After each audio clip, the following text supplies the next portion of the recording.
السلام عليكم ورحمة الله وبركاته. الحمد لله رب العالمين، والصلاة والسلام على سيدنا محمد. قبل ما نبدأ أنا بشكر حبيبتي ريم بنت صاحبتي هبة، هي صاحبة مصممة هذا الغلاف، إهداء منها لي. بشكرها، وهي مش بنتي كهبة، هي بنتي أنا كمان. ربنا يسعدك يا حبيبتي يا ريم، وتتمني كل ما تتمنيه الله يعطيكي على هاي الهدية الجميلة. تصميم ريم، ربنا يخليكي يا ريم، وشكرا على الهدية الجميلة. اليوم إن شاء الله حنقوم بتفسير حلم الشعر الطويل والشعر الناعم في المنام. بتمنى هذا التفسير ينال إعجابكم. طبعا لا تنسوني باللايك والاشتراك، وأهلا وسهلا بكل حبايبي الجداد معي اللي انضموا لعيلتي الصغيرة. أولا طبعا هو الشعر الطويل هو من الأحلام الكثيرة جدا التي يراها ليس السيدات فقط، ولكن الرجال أيضا. طبعا هنا هناخد تفسير الشعر في المنام بالتفصيل للمتزوجة وللشاب الأعزب والمطلقة والأرملة والرجل المتزوج. الشعر الطويل هو من الأحلام الكثيرة التي يحلم بها كثير من السيدات والرجال، ولكن يرتبط هذا الحلم بالسيدات أكثر. طبعا يختلف تأويل الأحلام حسب الحالة الاجتماعية، وحسب لون الشعر، وحسب كثافة الشعر أيضا، وليس اللون فقط. يمكن الكثافة الشعر إذا كان ثقيل، إن كان خفيف، وهكذا. وهناخد إن شاء الله تفسير قص الشعر أيضا، هناخد تفسير كامل للشعر. نبدأ الآن، بسم الله الرحمن الرحيم. بالنسبة للشعر الأشقر الطويل الجميل في المنام للجميع، يدل على تغيرات قوية في حياة الرائي، أيضا يدل على الحظ الذي سيتغير ويكون للأفضل إن شاء الله تعالى.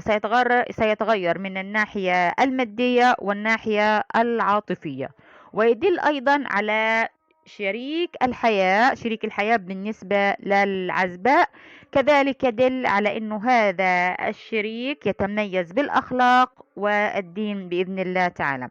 طيب، شعر طويل غير جميل وأشقر، شعر طويل أشقر غير جميل، هذا يدل على فقدان عمل أو خطيب أو شخصية من أهلها، شخصا من أهلها طبعا الله أعلم.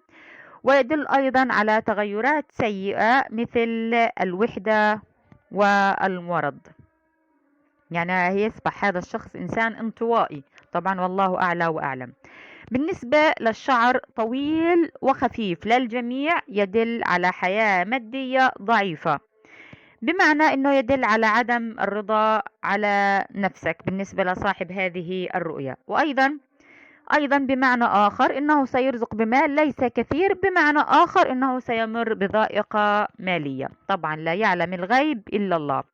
طيب نشوف تفسير الشعر الطويل المنكوش للجميع. هذه الرؤيا جميعها تفسيراتها أحلام، هذه تفسيراتها في المنام، يعني الشعر الطويل في المنام.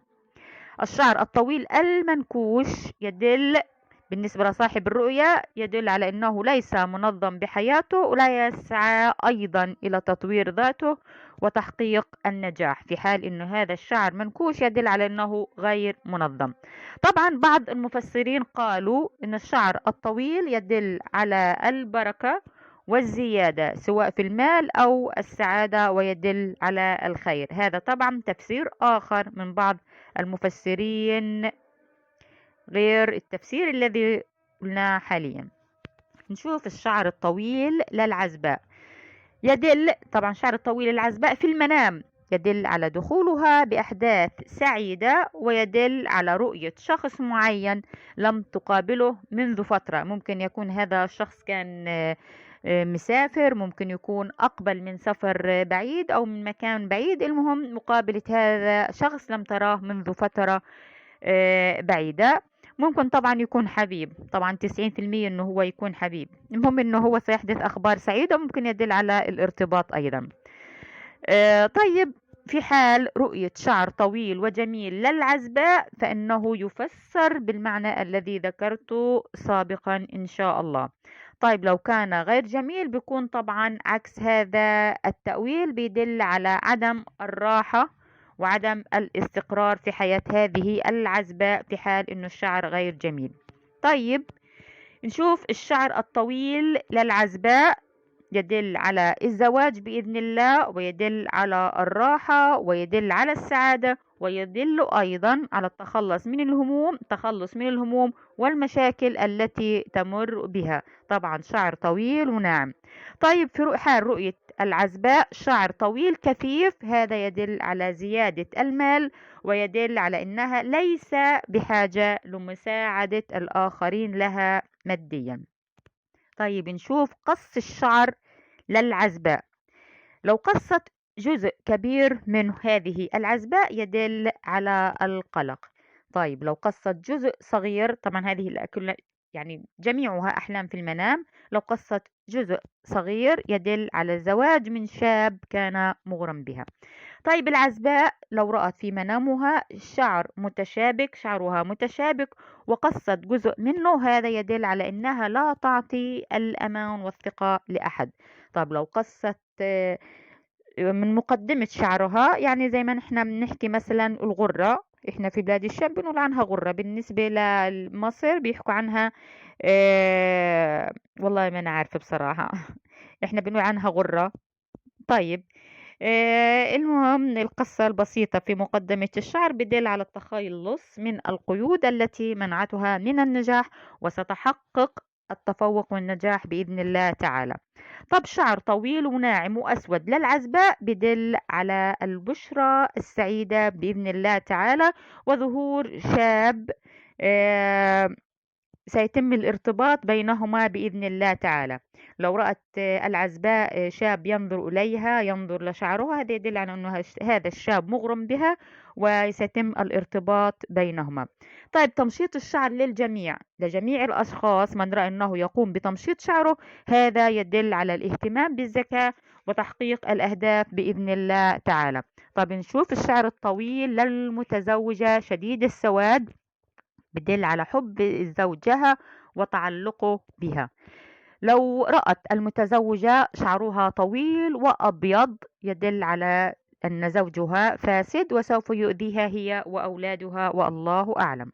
طب نشوف الشعر الطويل للمتزوجة، يدل أنها ذكية، تتعامل مع الآخرين بشكل جيد، محبوبة عند الآخرين، ولها قدرة على تحقيق جميع ما تتمناه، وإنها قادرة على تخطيط حياتها بشكل منظم. طب لو رأت المتزوجة شعرها أشقر وطويل، هذا بيدل على إنها شخصية عاصية متمردة لا تحترم نصائح الآخرين، وأيضا تدل على فشل أولادها تربويا لعدم اهتمامها بهم. طب نشوف قص الشعر الطويل للمتزوجة وأصبح جميلا. عندما قصت شعرها أصبح جميلا، هذا يدل على التجديد في حياتها والسعادة الزوجية. لو قصت الشعر وأصبح شكلها غير جميل، يدل على المشاجرات التي بينها وبين زوجها. أما الآن الشعر الطويل للحامل لو رأت الحامل شعرها طويل في المنام، يدل على زوال ألم الحمل وسيرزقها الله بما تتمنى. لو كانت تتمنى ولد بنت، سيرزقها الله بما تتمنى لو رأت أن شعرها طويل. أيضا الشعر الطويل للحامل يدل على الخير والرزق وزيادة البركة. الشعر الطويل بعض المفسرين قالوا إنه غير محمود للحامل، والله أعلم، لا يعلم الغيب إلا الله، غير محمود للحامل، الله أعلم. أما الشعر الطويل للرجل يدل على المال والرزق. لو رأى الرجل إن شعره طويل يدل على مال ورزق. لو رأى الرجل إن شعره ثقيل وطويل ولونه أسود، هذا يدل على الهموم وكثرة الديون والمشاكل والأحزان. طيب نشوف رؤية شعر طويل وبه قامل للجميع، يدل على التخلص من الهموم والأحزان. طب شعر طويل وأسود للرجال يدل على النجاح ويدل على المال بإذن الله تعالى. لو كان هذا الرجل يفكر بإقامة مشروع أو عمل مشروع، بإذن الله تعالى مشروعه سينجح وسينال منه مالا كثيرا بإذن الله تعالى. طيب، لا الجميع لو رأوا في منامه الجميع إن شعر الإيدين طويل، شعر إيديهم طويلة، للجميع المطلقة والمتزوجة والحامل والرجل الأعزب والمتزوج شعر اليدين طويل للجميع، يدل إنه سيجد من يدعمه في حياته. ممكن الناس اللي هيدعموه في حياته يكونوا ذو مناصب عالية، وإن شاء الله دعم كامل من الناس مناصبهم عالية لهذا الشخص. طب شعر الإبط طويل للجميع يدل على المال والرزق بإذن الله تعالى. طيب نشوف الشعر الطويل للرجل الأعزب، الشاب الأعزب، يدل على الزواج ويدل على الثروة، ويدل أيضا على عمل جديد سيقوم به. بمعنى لو أنه دخل في عمل جديد أو وظيفة جديدة سينال خيرا وسينال مال بإذن الله تعالى. طيب نشوف الشعر الطويل للمطلقة في المنام، شعر طويل للمطلقة في المنام، لو رأت أن زوجها يقوم بتسريح شعرها، يعني بيقوم بمشط شعرها، هذا بدل على عودتها له وإكمال حياتهم بالسعادة بإذن الله تعالى. طيب الشعر الطويل للمطلقة يدل على الرزق ويدل على البركة بإذن الله تعالى. للمطلقة لو الشعر كثيف وتقوم بتمشيطه وهو مموج، هذا يدل على الهموم وكثرة المشاكل والأحزان. طيب نشوف قص الشعر في المنام للمطلقة يدل على التخلص من الهموم والمشاكل، ربنا يبعد الهموم والمشاكل عن الجميع. لو شعرها جميل وجذاب هذه المطلقة يدل على الزواج من رجل صالح. طب رؤية الشعر الكثيف الطويل للجميع يدل على طول العمر والصحة الجيدة، ويدل على الخير والسعادة وانتهاء المشاكل. رؤية الشعر الطويل للأرملة يدل على التخلص من الألم والحزن، وربما يدل على أنها ستقابل رجل فيه جميع الصفات الجميلة وسيتم الزواج بينهما. طيب قص الشعر للجميع يدل على اتخاذ قرار صائب سيجلب الخير والانتصار.